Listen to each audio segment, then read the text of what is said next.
မင်းလည်းသတင်းစာရဲ့အကြောင်းကြောင့်ရောက်လာတယ် ငါလည်းမင်းတို့လိုပဲကွာဟာလားလည်းဝေးလိုက်တော့ကွာ ညနေစီချမ်းဆိုတာဒီချမ်းလား ဟုတ်တယ် မင်းတို့ကဒီအိမ်မှာနေကြမှာဆိုတော့မင်းတို့သိတင်နေထင်တာလေငါလိုက်ပြောပြပေးဒါမင်းတို့နေရမယ့်အခါ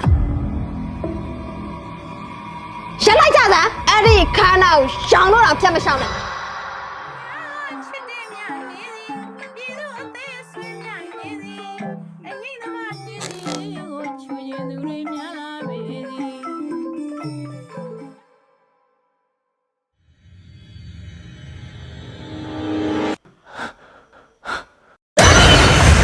ဒီမှာကျွန်တော်တို့ပြင်တခြားသူတွေရှိသေးလား ဘာဖြစ်လို့လဲ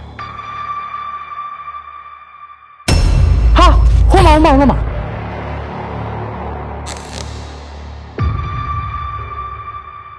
ညနေစီဆိုတာ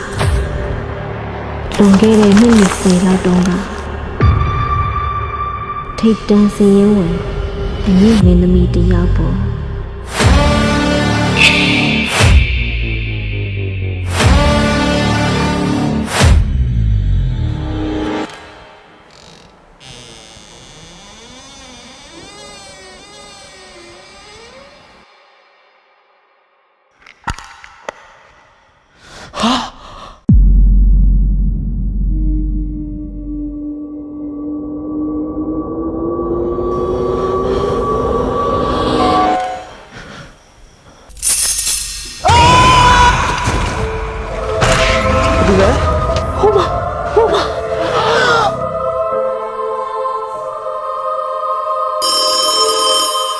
ဟယ်လို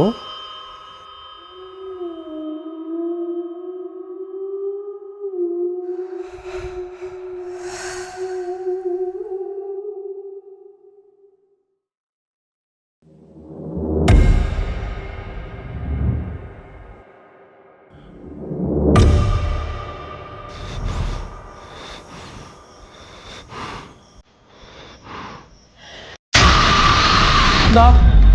ဘုရားထဲမှာကြားထဲမှာလားမင်းထဲမှာလားဟုတ်တာ